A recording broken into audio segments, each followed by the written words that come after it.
o esboço que vocês estão recebendo, ele está com o título Igrejas que Abusam. Eu queria, o meu propósito ao tratar deste tema, era falar também sobre a manipulação que os ministérios desenvolvem através dos usos e costumes. E eu pensava em fazer uma abrangência maior, mas não dá tempo, não tem jeito. Então não adianta tratar as coisas no atropelo. Queria falar de vários tipos de manipulações, mas não tem como falar de tudo. Então eu vou aqui falar mais sobre isso. Como é que alguns grupos ainda insistem em manipular as pessoas através dos usos e costumes. Eu estou tentando aqui desligar o meu celular, uma hora vai dar certo.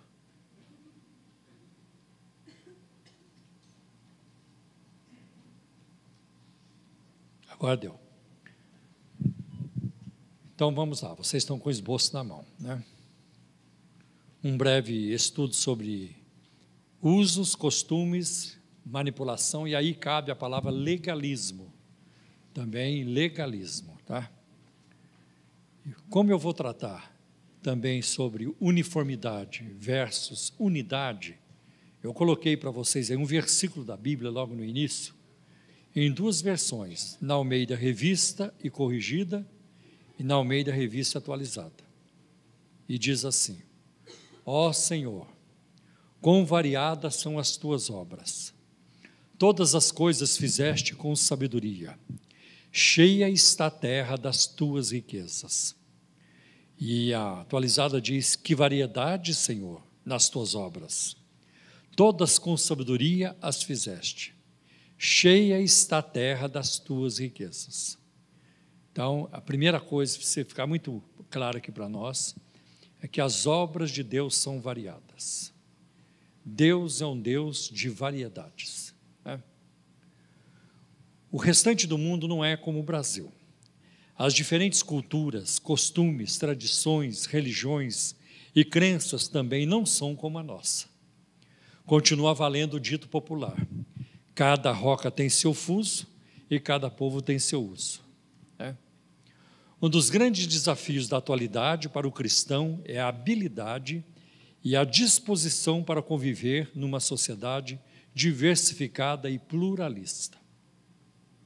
O avanço tecnológico na comunicação ressaltou a diversidade que existe, né, entre os povos e a necessidade de uma convivência solidária entre os seres humanos. Eu considero o maior desafio hoje para o evangélico, para um cristão, para um crente, é a igreja evangélica. Eu não creio que o nosso maior desafio hoje está lá no mundo.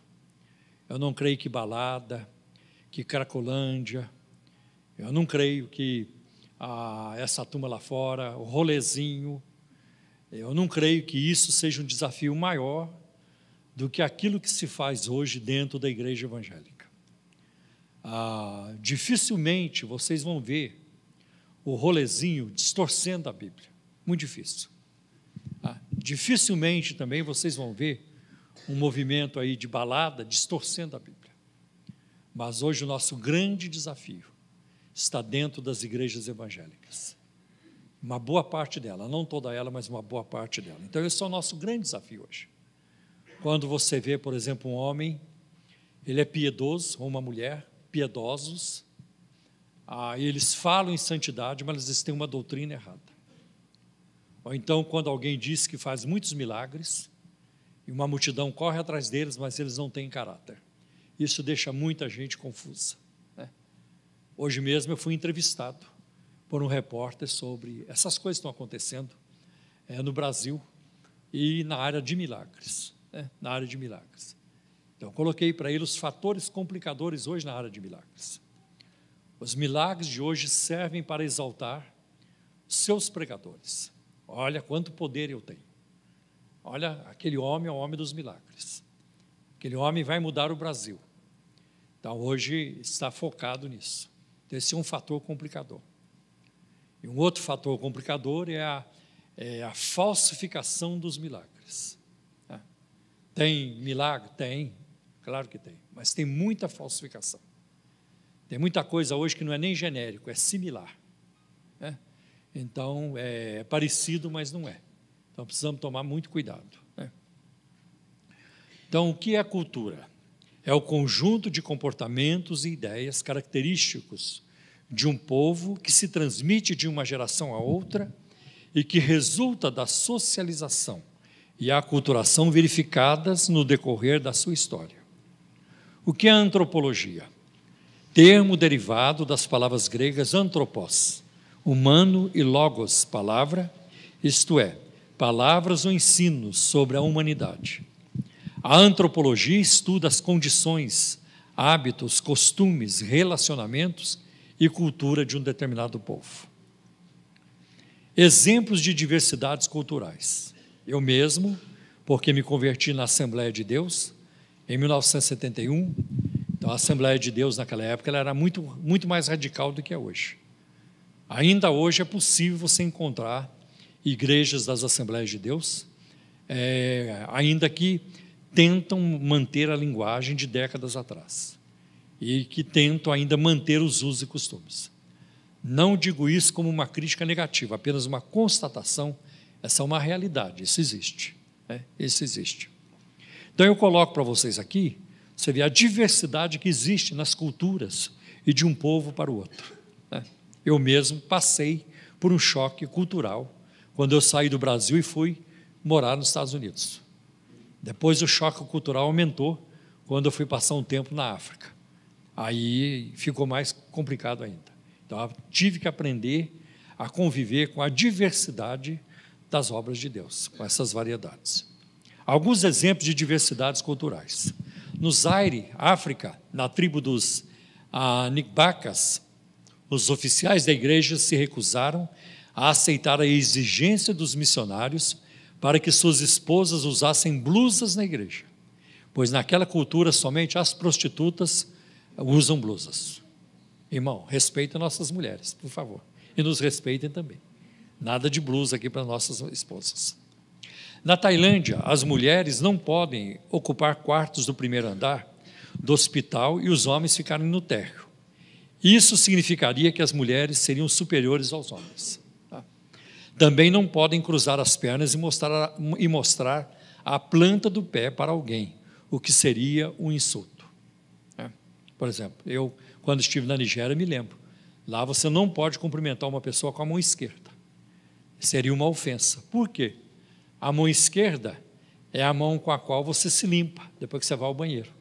Então, você não pode ficar abanando a mão esquerda para as pessoas. Interessante, quando a gente não conhece a cultura, a gente pensa até coisa errada. Vou falar uma expressão que vocês vão assustar. Mas eu estava no Rio de Janeiro, semana passada, no Jardim Botânico. Aí peguei o trenzinho do Jardim Botânico e o guia foi explicando para a gente, o Jardim Botânico. Aí passamos lá na Casa da Pólvora, na fábrica de pólvora, e ele mostrou o telhado. E as telhas elas não eram uniformes, tinha uma telha mais estreita que a outra, uma maior que a outra. Ele falou: você está vendo? Vocês estão vendo que essas telhas não combinam? Por que elas não combinam? Porque essas telhas foram feitas na coxa dos escravos. Então os escravos moldavam nas suas pernas. Então o escravo maior, a telha saía maior. O escravo menor, ou mais magrinho, a telha saía menor. E é daí que surgiu a expressão feito nas coxas, que a gente pensa que é uma coisa muito feia, né? Mas tem a ver, foi dali que surgiu a expressão, né? Porque era feito na coxa do escravo, né? Interessante. Na China, as pessoas pensavam que os missionários adoravam as cadeiras, porque oravam ajoelhados de frente para elas. Até hoje é assim. Os irmãos chegam na igreja e já vão adorar a cadeira, né? Mas não é nada disso, a gente sabe. Até eu oro assim apoiado numa cadeira. No Zimbábue, um brasileiro não pode pedir uma informação a um desconhecido sem antes perguntar sobre a sua saúde, a de sua esposa e filhos, como vão os negócios e comentar sobre o clima. Você para o carro aí na esquina, se for no Zimbábue: boa tarde, tudo bem? Muito prazer, eu sou o Paulo. E o senhor, qual é o seu nome? O senhor mora aqui mesmo? O senhor é casado? E a sua esposa vai bem e tal? Quantos filhos o senhor tem? Nossa, quanta chuva, não? E depois de uma longa palestra, né? Escuta, onde que fica a rua tal, assim, assim?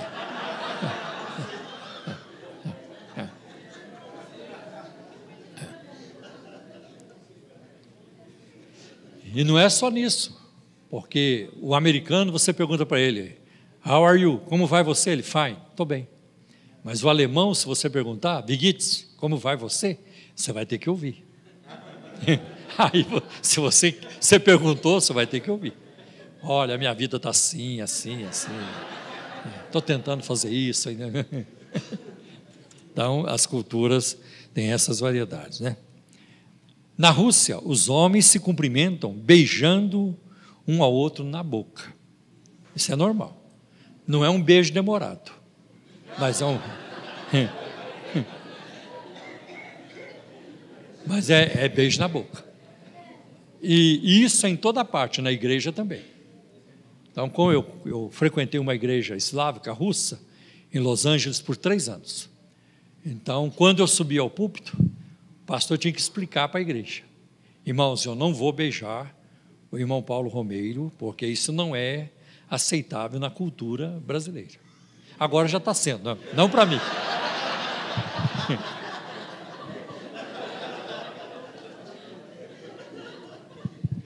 Mas então eu tinha que explicar, porque os russos, quando subiam no púlpito, quando se encontravam, beijavam um ao outro na boca, para eles é normal.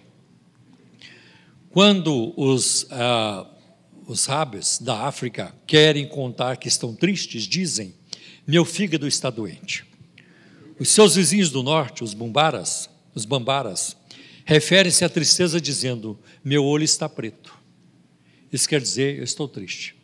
É interessante, no inglês tem uma expressão que diz assim, I'm feeling blue, estou me sentindo azul. Então, quando o americano fala, estou me sentindo azul, eu estou meio caidaço hoje, não estou lá grande coisa hoje eu estou meio desanimado. I'm feeling blue, estou me sentindo azul. Nos Estados Unidos, uma boa parte dos homens considera um ato de cavalheirismo abrir a porta para que as mulheres entrem primeiro. Mas na China é o contrário, o ato de cavalheirismo é os homens entrarem primeiro. E tem outra coisa, em algumas culturas, as mulheres não podem sair primeiro do elevador. Quem sai primeiro do elevador é o homem. Por que o homem tem que sair primeiro? Ele tem que sair e olhar para ver se está seguro para a mulher sair. Então essa é a cultura. Então não é falta de respeito, pelo contrário. Ele está cuidando da mulher e honrando a mulher, se ele sai primeiro do elevador para ver como é que está a situação e assim por diante. Então ele em primeiro lugar.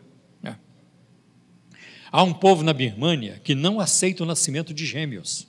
Quando isso acontece, eles matam os bebês, expulsam os pais da aldeia, queimando suas casas e plantações. No Antigo Testamento, era lei o cunhado de uma viúva tomá-la como esposa, a fim de fornecer descendência para o irmão fornecido. Isso se chama levirato. Um bom exemplo é o de Ruth e Boaz. Então você vai ver isso em Ruth capítulo 3, versículos de 10 a 13. Depois Ruth capítulo 4, versículos 4 e 5.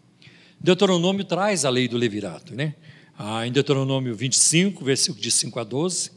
E em Gênesis 28 tem um caso desse, muito interessante, que a mulher perdeu, o seu marido morreu, então ela casou-se com o irmão dele, o seu cunhado, para que ele gerasse filho no lugar do seu irmão. Porque o irmão não tinha gerado filho com ela. Mas ele praticou o coito interrompido, né? Ele ejaculava fora da mulher. E o nome dele era Onã, e daí surgiu essa expressão onanismo, né?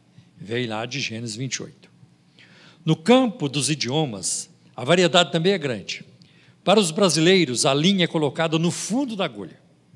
Para os americanos, é no olho da agulha. Os otomis do México dizem na orelha da agulha.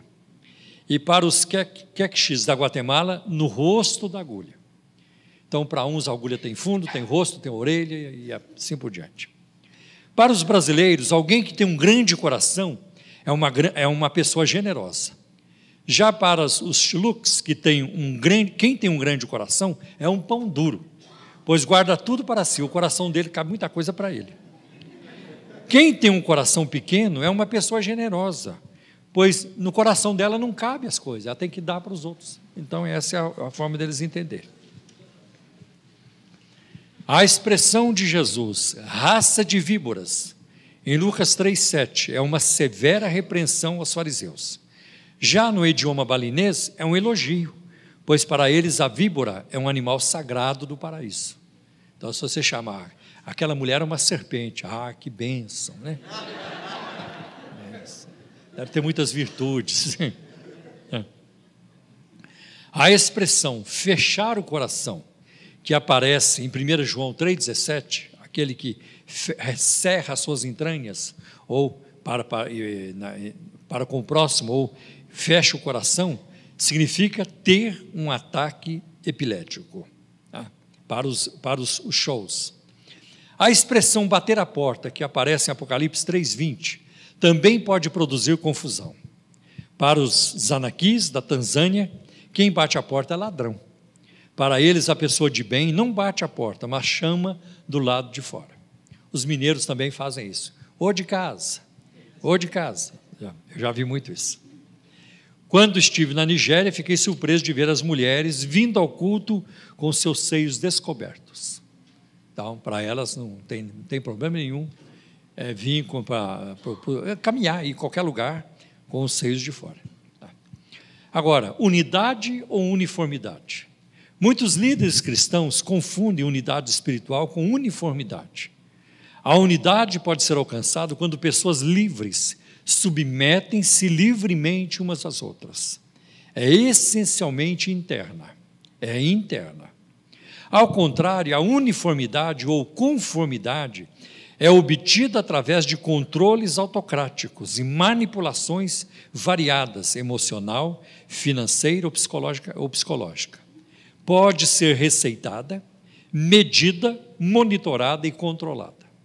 Eu me lembro uma vez, um irmão, já não está mais conosco há vários anos, ele queria que eu colocasse uma regra na igreja, que todos os diáconos usassem terno e gravata, né?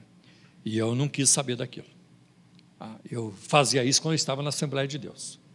Aliás, assim que me converti, já comprei paletó e gravata, né? Mas hoje eu não penso mais assim.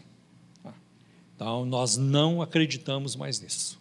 Porque no momento em que você cria regras, você abre o caminho para o legalismo e para a fofoca. Você viu o irmão, não veio de paletó. Você viu o irmão, estava sem gravata. Rapaz, deve ter acontecido alguma coisa muito complicada. Eu também acho. Eu acho que o irmão não está bem. Será que ele caiu? Será que ele não está em pecado? Então, é incrível como os usos e costumes geram fofoca. Você viu o cabelo da irmã? Nunca esperava, é a volta de Cristo mesmo, hein? Jesus. É desse jeito. Então nós vamos ver, a uniformidade, ela busca um comportamento correto, enquanto que a unidade busca um espírito correto, ela busca um coração correto. Geralmente, a conformidade, ela age de fora para dentro, forçando as pessoas. A unidade, ela trabalha de dentro para fora. Por exemplo, eu venho à igreja, muitas vezes eu venho de gravata, mas eu não sou obrigado a vir. Ninguém me obriga a vir. Tá?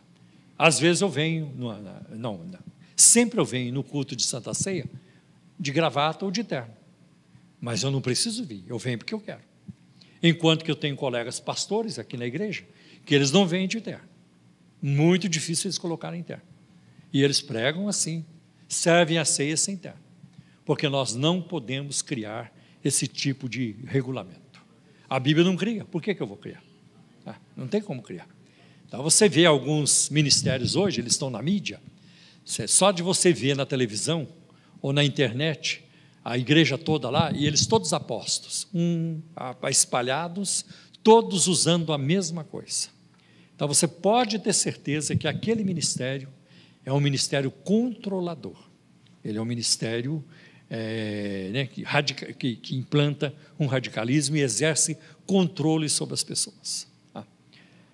Dificilmente vocês vão me ver de bermuda num culto aqui de domingo à noite, num culto da ceia, ou num culto de quinta-feira à noite. Se for no culto dos jovens, eu já vim de bermuda e virei outras vezes.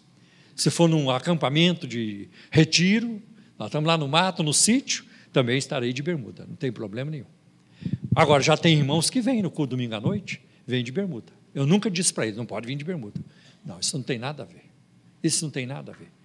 Então, eu não creio que Deus está preocupado com isso. Eu não creio.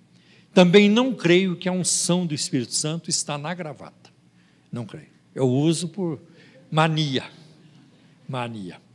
Eu não creio que esteja na gravata. Então, vamos lá. Deixa eu ver onde que eu parei. A unidade cristã não deve estar baseada nas opiniões pessoais. Geralmente o líder não tem base bíblica para implantar um uso e costume. Por que isso? Porque é bom. Porque é bom para nós. E assim por diante. Mas eles não têm uma base bíblica para isso. É a opinião dele. Então, mas não pode ser. A nossa unidade cristã, ela deve estar centrada ou estabelecida em Jesus Cristo, e através da Bíblia Sagrada. Então, nós não podemos caminhar de outra maneira.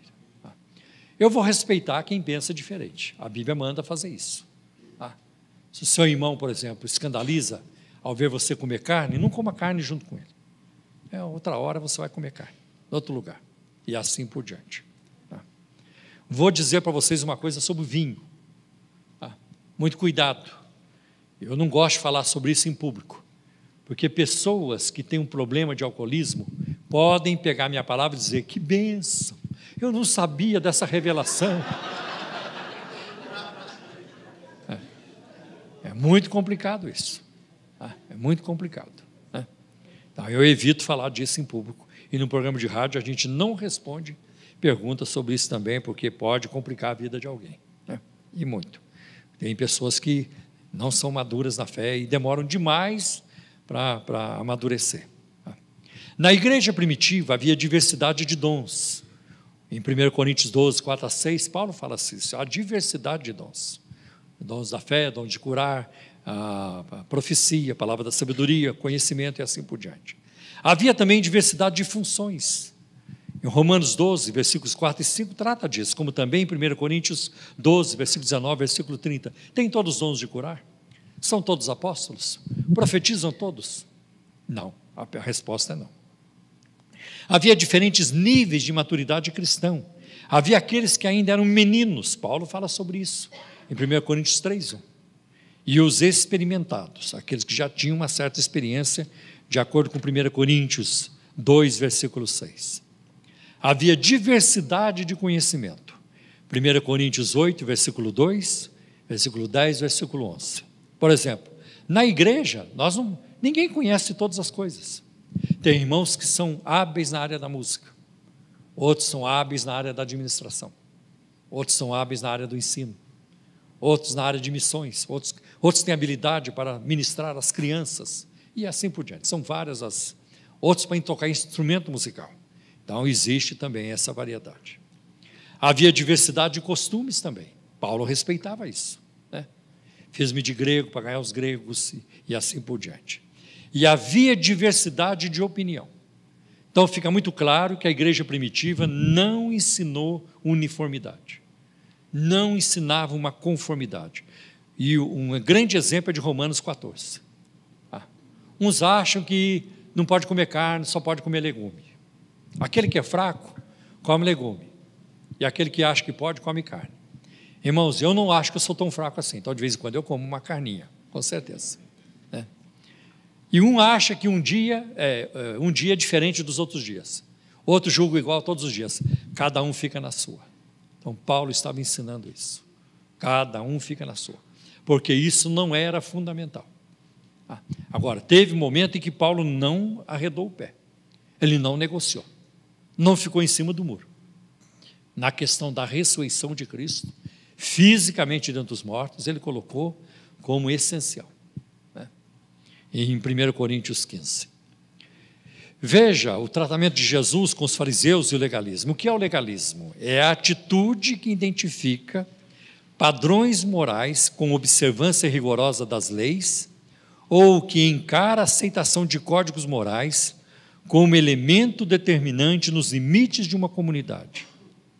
O legalismo religioso concentra-se na obediência a leis ou códigos morais com base, erroneamente, na suposição de que tal obediência é um meio de alcançar favor divino, o favor divino. Agora, talvez você esteja aí perguntando, mas pastor, tem que haver um equilíbrio. É verdade, tem que ter um equilíbrio. Eu não aceitaria, por exemplo, um pastor vir de short aqui na igreja para pregar de short. Aí já foi longe demais. Então, a Bíblia nos ensina o quê? O equilíbrio, a temperança. Os extremos na Bíblia não servem. Quando você é relaxado, a Bíblia ela vai puxar a sua orelha. E se você for radical, vai puxar também. A palavra de Deus nos ensina, não sejas demasiadamente justo. Uma outra versão diz, não sejas demasiadamente santo, porque te destruirias a ti mesmo. Por causa da santidade, uma santidade equivocada, famílias foram destruídas. Famílias foram destruídas. Pastores colocaram seus filhos no mundo. Eu me lembro, eu conheci um pastor em Goiânia, eu ministrei na igreja dele algumas vezes, grandes eventos. E ele rompeu com os costumes da Assembleia de Deus. E ele chegou um dia numa convenção da Assembleia de Deus e disse para a liderança da convenção, vocês foram meus exemplos de vida espiritual. Eu me espelhei em vocês. E eu acreditei naquilo que vocês ensinavam. Vocês foram os meus exemplos. Mas quando eu vi vocês começarem a perder os seus filhos para o mundo por causa do radicalismo, vocês me perderam. Eu não quero isso para a minha família, eu não quero isso para o meu ministério. Então, ele rompeu com essa questão de usos e costumes. Eu também não quero saber disso. Não posso abraçar isso e nem defender uma coisa que a Bíblia não defende. Não tem jeito. Então, nós vamos ver lá. Agora, é muito complicado quando alguém faz isso pensando que vai alcançar o favor divino. Irmão, a gravata, viu, irmão? Isso aí agrada a Deus. Isso é. Tá. Aí você vai lá para Papua Nova Guiné e chega lá e tem um irmão, um índio, superintendente da Assembleia de Deus, está de tanga e colar no pescoço. Glória a Deus, irmão, glória a Jesus. E aí? Então, isso é conversa fiada. Isso é conversa fiada.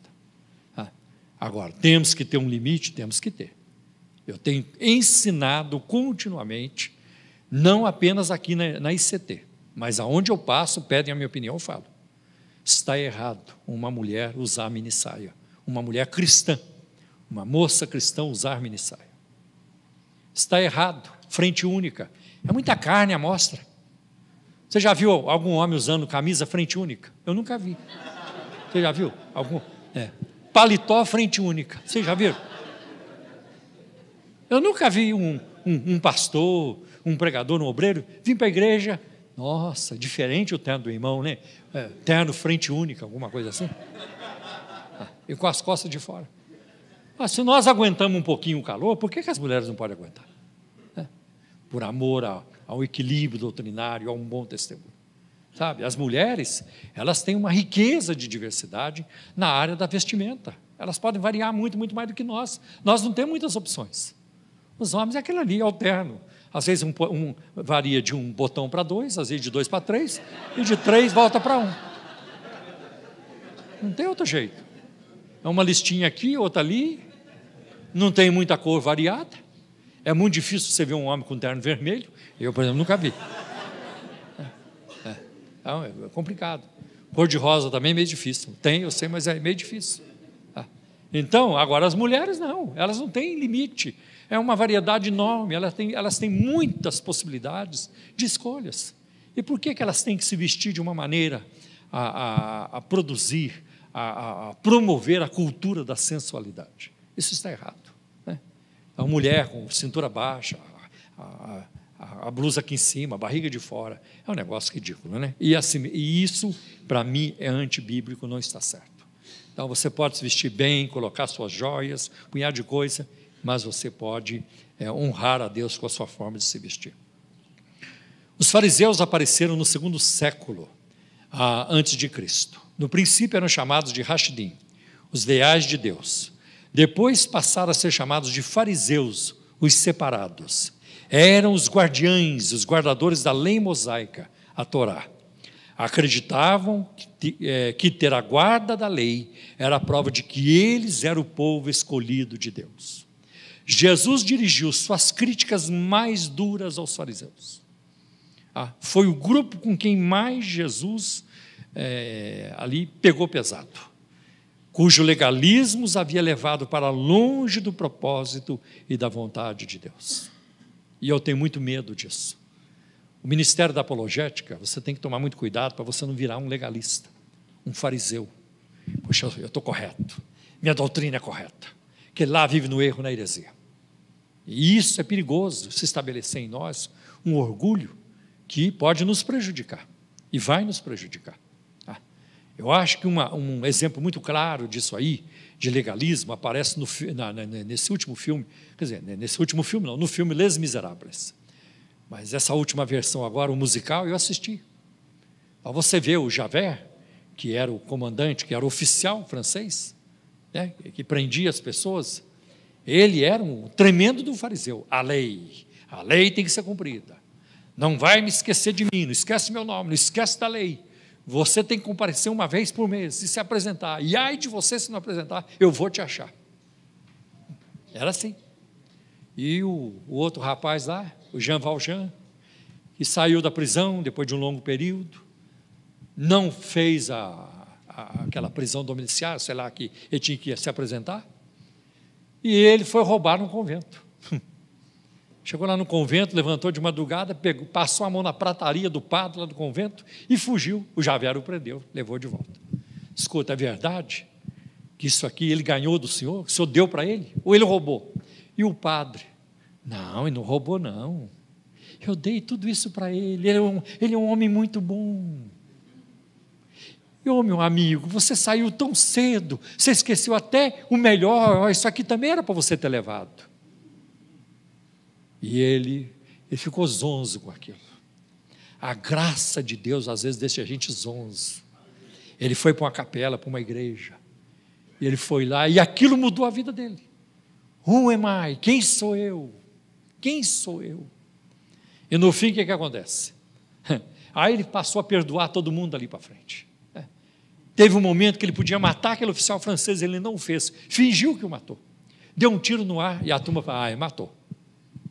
Mas no fim, o general, aquele oficial francês não consegue conviver com a graça, com a misericórdia, com aquele homem que, ele era um pecador, mas ele era bom.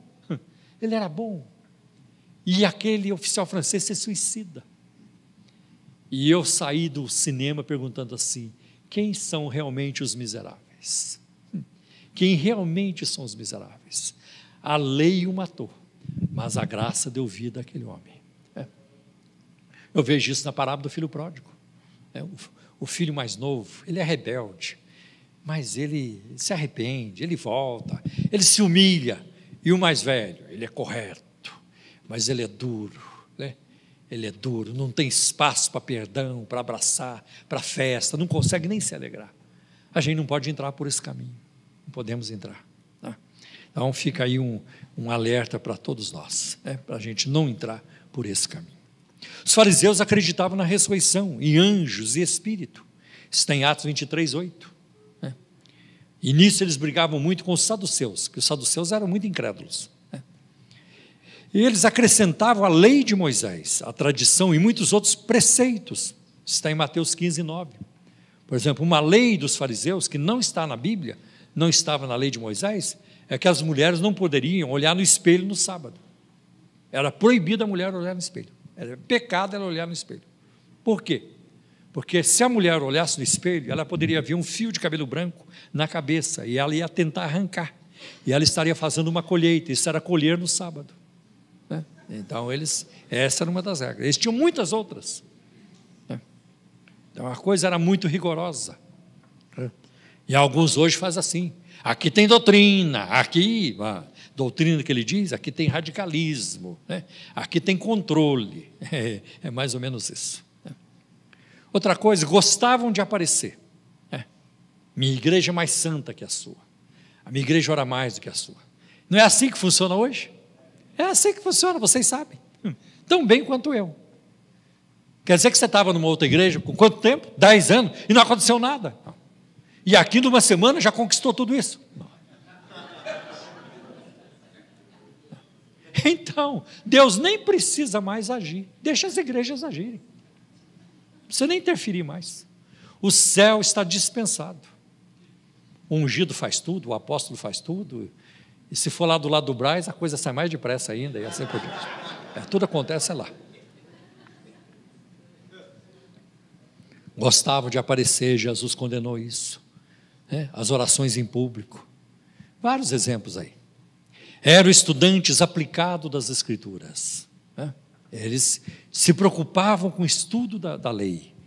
Eles tinham a justiça, mas eles eram desprovidos da misericórdia. Esse é o grande lance. Se o nosso Deus fosse apenas um Deus de justiça, nós não teríamos a menor chance. Mas a justiça e a bondade, a justiça e a misericórdia caminham juntos, né? São atributos da divindade. Outra coisa, eles mantinham a esperança messiânica, o Messias virá. Eram esforçados em dar esmola. E uma das razões, porque na concepção dos judeus, na cultura judaica, a esmola, ela tinha um poder enorme. Havia um ditado, acho que na Mishnah, a lei oral dos judeus, que aquele que dá esmola é maior do que nosso pai Moisés. Então, para eles era muito importante dar esmola. Eram meticulosos, detalhistas, dizimavam a hortelã, o endro, o cominho, lá em Mateus 23, 23. E em Lucas 18 também. Eram gananciosos e avarentos. E essa expressão é usada em Lucas 16, 14. Eles eram avarentos. Quer dizer, voltados para o dinheiro. Obcecados com o dinheiro. Eram hipócritas. Sabe de onde vem o termo hipócrita? O termo hipócrita é o nome do ator que usava uma máscara na hora do teatro. Aquele era o hipócrita. É o ator com uma máscara na plataforma, desenvolvendo um papel. Então, quando Jesus diz isso, ele diz: vocês não são reais, vocês estão desenvolvendo um papel, vocês usam uma máscara, porque por dentro vocês são podres. Vocês são podres. Olha, que Deus tenha misericórdia de mim e de nós, mas tem muito disso hoje no meio evangélico. Sabe? Eu estou cansado de ver isso. Em muitos lugares que a gente vai. Fulano tem uma aparência de piedade, equipe de fé, isso. Mas eles vivem uma vida muito comprometida. Muito comprometida. Né? Eram hipócritas, né? Então nós já vimos isso, está em Mateus 23, 23. Para Jesus eram espiritualmente cegos. Mateus 23, 16. Né? E Jesus disse: quando o cego dirige outro cego, ambos cairão no buraco. Veja a questão do legalismo hoje. A maior parte das igrejas pentecostais vem promovendo, ao longo das décadas, um código de regras, usos e costumes que não passa pelo crivo das Escrituras Sagradas. Como é possível alguém que diz amar a Deus e que quer fazer a sua vontade, ao mesmo tempo ensinar aquilo que a palavra de Deus não ensina? Por exemplo, eu não entendo. Até hoje é possível você encontrar igrejas onde não pode bater palma. Você termina de cantar uma música. Essa semana eu estive numa igreja assim. Cantou a música, eu quase que pequei.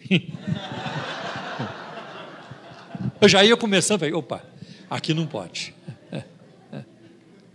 Então, como é que eles convivem com o Salmo 47? Batei palma todos os povos. Né? Então, não faz sentido. Para mim é uma forma de desonestidade. As pessoas não são honestas. Né? E para você se libertar de usos e costumes, você vai ter que chegar à conclusão de que eu estou errado. Existe uma forma de orgulho ligada ao uso e costumes. Existe uma forma de orgulho ligada ao uso e costumes. Você não quer ceder, não, mas sempre foi assim, não pode mudar. Não, você tem que caminhar com a palavra de Deus. É o que a palavra de Deus mandar.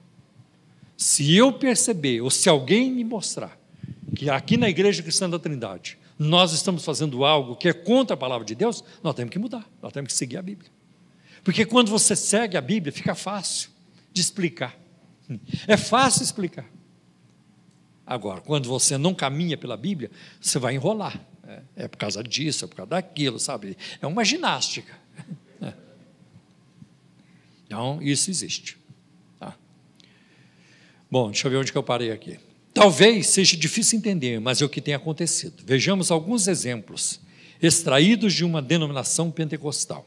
Eu tenho aqui, vou colocar para vocês, e também não é uma crítica negativa, mas apenas a constatação da realidade. Por exemplo, a Deus é Amor.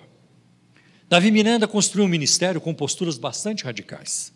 Apesar de dirigir-se aos ouvintes através dos seus programas de rádio, dizendo: meus irmãos católicos, meus irmãos espíritas e meus irmãos evangélicos, a Igreja Deus e Amor rejeita a interação com qualquer grupo religioso. O radicalismo da denominação pode ser observado no seu código de usos e costumes. O regulamento interno, eu tenho o regulamento interno da Deus e Amor na minha estante. Demonstra também o regulamento interno demonstra também o seu antagonismo às demais denominações cristãs.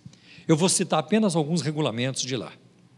Sobre membros e obreiros fazerem curso de teologia e outros cursos bíblicos ou aprender a tocar instrumentos em outras igrejas, pelo motivo de vários problemas surgidos, não é permitido. 1 Coríntios 15, 33. Isso está na página 11 do regulamento interno. Tá? Então, nem instrumento musical. A ordem na casa do Senhor. Pessoas que entram na igreja para assistir o culto, de bermudas ou de shorts ou com roupas escandalosas. Se as pessoas aceitarem cobrir a sua nudez com aventais ou panos, aí poderão ficar no culto. Lembramos, isto é para roupas extremamente escandalosas. Se não aceitar cobrir a sua nudez, aconselhar essas pessoas que voltem outro dia com roupa decente. Travesti, pederasta ou sodomita poderão ficar do lado das irmãs ou irmãos, desde que fiquem com respeito. Os homens têm que ter o lado dos homens, as mulheres têm a ala das mulheres. Agora, os travestis, eles podem decidir que lado eles querem ficar. Se quiser sentar do lado dos homens, pode. Se quiser sentar com as mulheres, também pode. Podem também. Videocassete. Não é CD, não é Blu-ray, não, é videocassete mesmo. Não é permitido o uso de videocassete. E quem tiver será suspenso até a diretoria julgar. Sobre ter filmadora e projetor de filmes, é permitido desde que não seja reproduzido em videocassete, pois o videocassete não é permitido o seu uso, e quem usar será punido de acordo com 1 João 2,15 a 17. Controle de natalidade, aqui só tem o nome natalidade. As irmãs tomarem anticoncepcional, em nenhuma hipótese é permitido. 1 Timóteo 2,15. Assim como também não é permitido o uso de preservativos ou qualquer maneira antinatural de evitar a gravidez. Também homem ou mulher operar para não gerar filhos não é permitido. Os transgressores serão punidos. Ai de vós. Bebidas alcoólicas. Tomar bebidas alcoólicas, todos os tipos e marcas, inclusive vinho e cerveja caracu.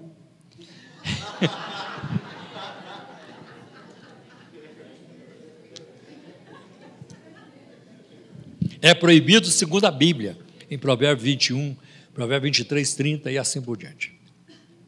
Televisão. Todos os obreiros deste ministério não poderão ter aparelho de televisão em sua casa. E não mais será separado obreiro que possuir televisão em sua residência, e os que possuem deverão tirar. Eu acho que, deixa eu ver se tem mais uma aqui. Tem. Para os libertos. As pessoas que sofrem ataques epiléticos, para participarem da Santa Ceia, deverão provar a enfermidade através de atestado médico, Do contrário, terão de ser suspensos da Santa Ceia até serem libertos. Então, eles acham que caso de epilepsia pode ser demônio. Então, se o médico disser, não é demônio, a pessoa realmente tem epilepsia, aí pode tomar, aí pode, então, participar da ceia. Agora, vai ser meio difícil ficar encontrando tanto médico aí com discernimento espiritual assim, né? Complicado.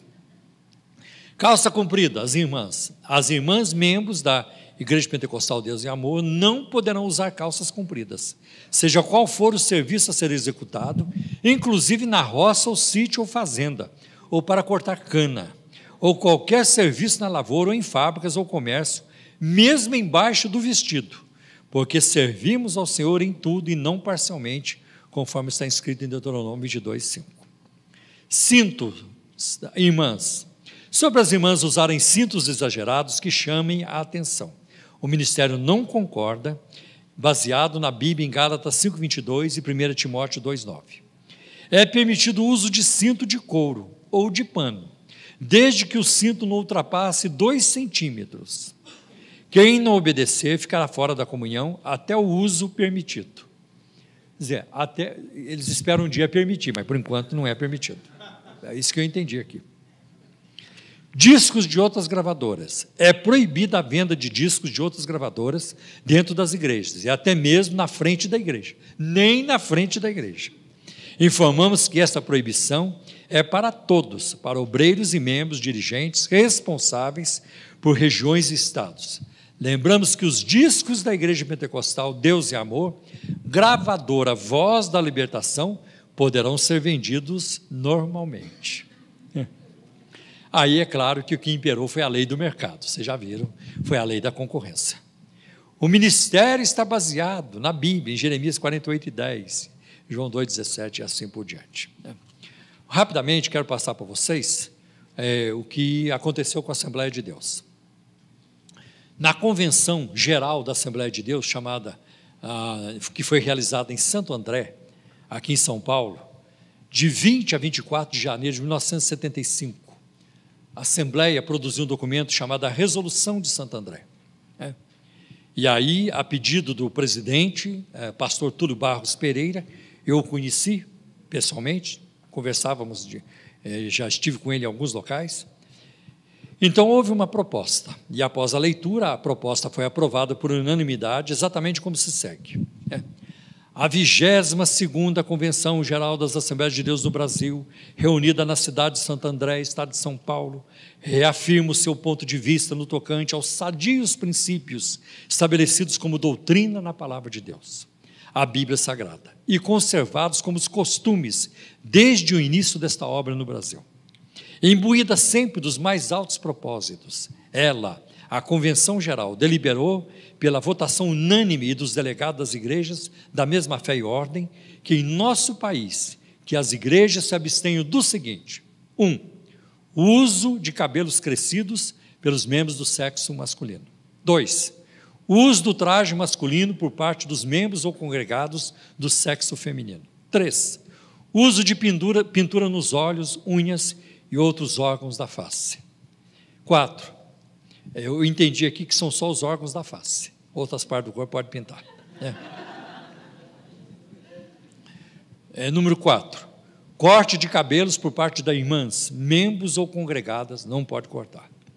No 5, sobrancelhas alteradas, também não pode. 6, uso de minissaias e outras roupas contrárias ao bom testemunho da vida cristã. 7, uso de aparelho de televisão, convindo a abster-se, tendo em vista a má qualidade da maioria dos seus programas. A abstenção essa que justifica, inclusive, por conduzir a eventuais problemas de saúde. Bom, vocês sabem que a Assembleia de Deus já mudou de opinião. Hoje ela já tem programas de televisão.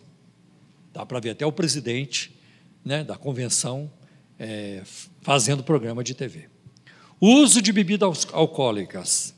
Esta convenção resolve manter relações fraternais com outros movimentos pentecostais, desde que não sejam oriundos de trabalhos iniciados ou dirigidos por pessoas excluídas das Assembleias de Deus. Então, é mais ou menos isso, tem mais informações, mas eu não tenho tempo para passar tudo isso para vocês. Então, vamos em frente aqui.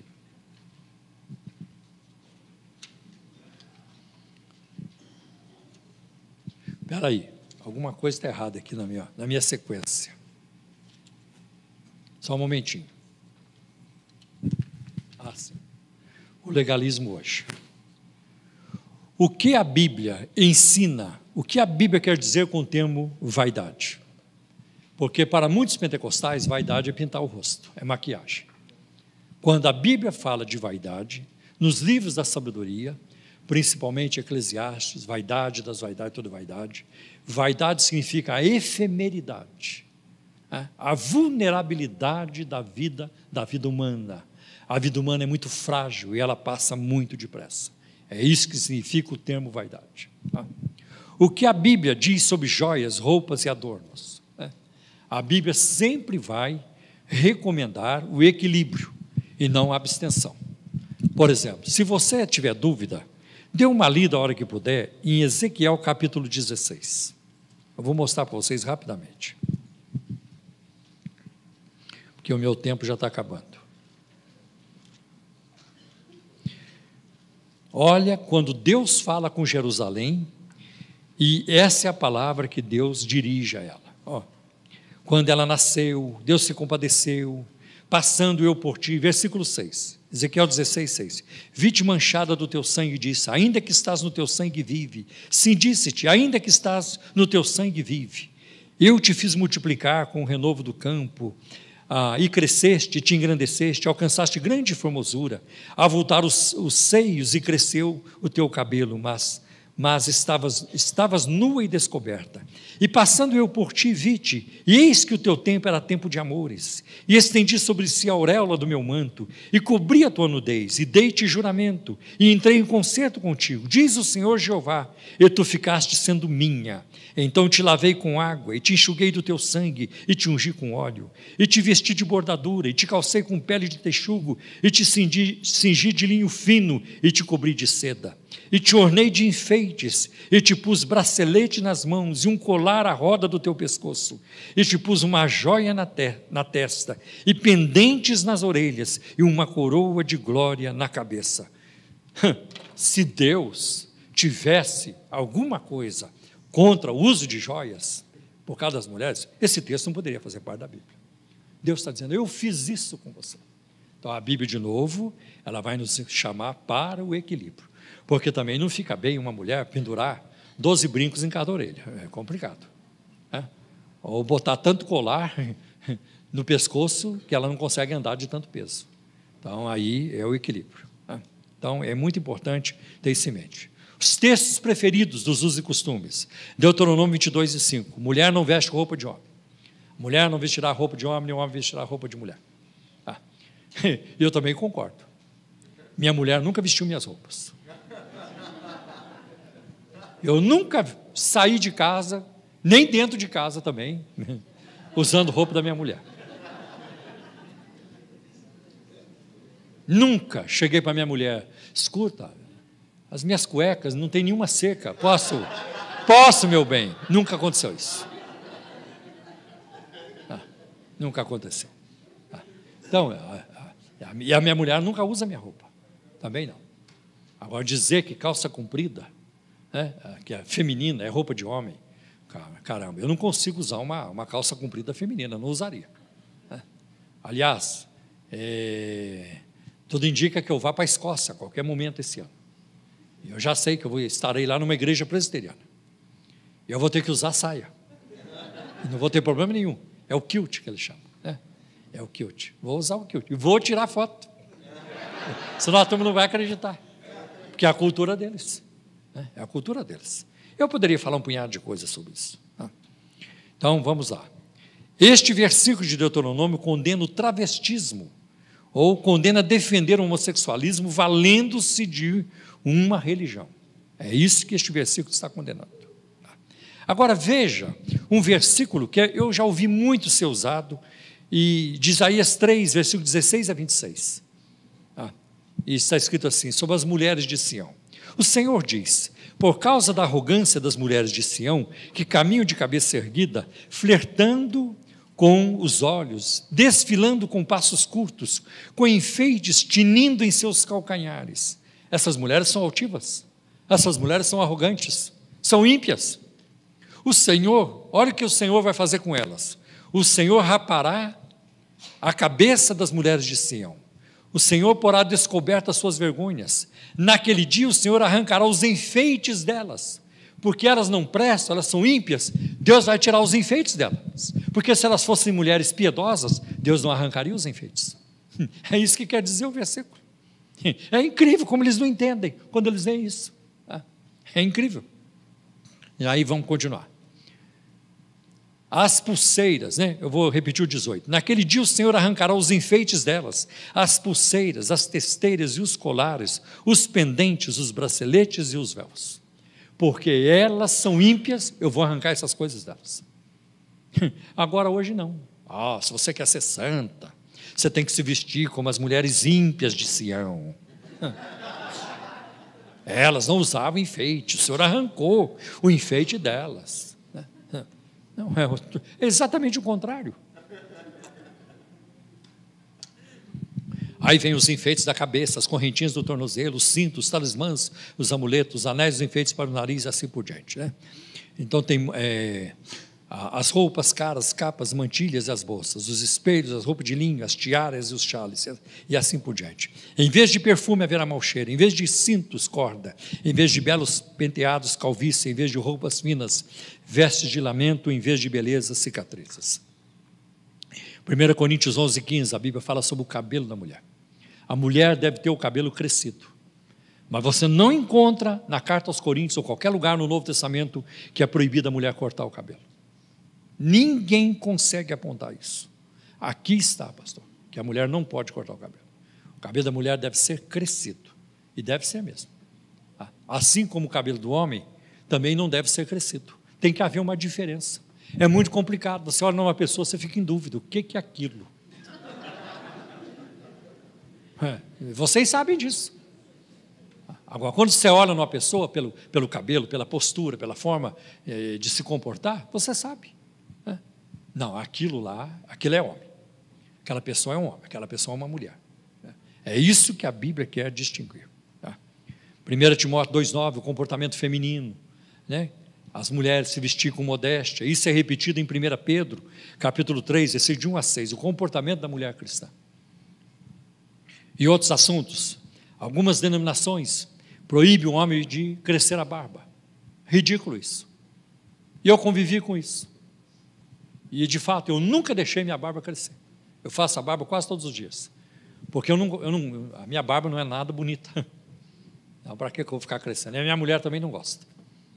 Então, eu faço a barba. Mas dizer que a Bíblia proíbe o cristão de deixar sua barba crescer, você pega o livro Heróis da Fé, publicado pela CPAD, Casa Publicadora das Assembleias de Deus. Logo na capa, os heróis estão todos lá. E John Wesley, e Spurgeon, e Moody, e uma turma, todos de barba.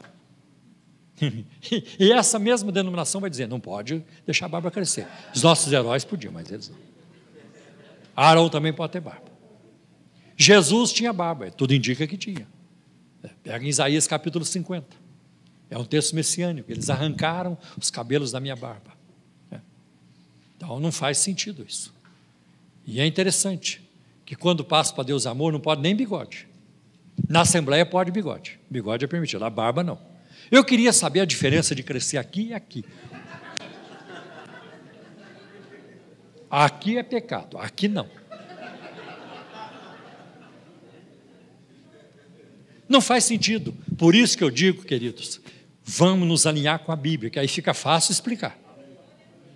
Quando você sai da Bíblia, não dá para explicar. Você vai ter que enrolar. Não, porque é assim que nós aprendemos, porque já vem os nossos pioneiros nos ensinaram errado. Então, alguém ensinou errado, você vai continuar no erro o tempo todo. Não é assim que funciona. Então, você tem que manter fidelidade à palavra de Deus. Não acredito que o Espírito Santo inspirou a Bíblia para colocar esse jugo sobre as pessoas que nada tem a ver com aquilo que ele inspirou. Bater palma, já falei. Televisão, também nós já temos. Né? E lazer. Esse dia eu vivi um caso de amor com o mar. Fui lá para Borosseia. Ai, que coisa linda. 20 quilômetros depois de Riviera de São Lourenço. Um irmão aqui da igreja tem um apartamento lá. Foi a segunda vez. A gente ia para o mar às 5 horas da tarde. Ficava até 8 horas da noite. Que bênção que foi. Que refrescante, edificante, relaxante. Foi uma bênção. E a gente glorificava a Deus. E outra, mas lá na praia está cheio de mulher, assim, aqui também está. E às vezes não precisa ir lá na rua, não. Dentro das igrejas. Dentro das igrejas. Então, Deus fez a natureza, mas nós não podemos, não é para nós, é para o ímpio que desceu. Coisas boas da natureza é para o ímpio, não é para nós. Então não dá para conviver mais com isso. Eu não falei hoje sobre a CCB, Congregação Cristã no Brasil, mas também tem um código bastante rigoroso nessa área. Sabe, o que é mais importante? A salvação em Jesus Cristo. Sabe? Aquilo que vem de dentro para fora. Eu quero fazer. A frase de Agostinho, Santo Agostinho, é muito importante. Ame a Deus e faça o que você quiser. Por que os pastores têm tanto trabalho com uso e costume? Olha, jovem rebelde, aqui tem irmão rebelde, o tempo todo. Porque as pessoas não foram transformadas interiormente. Elas estão sendo pressionadas. São pressionadas continuamente.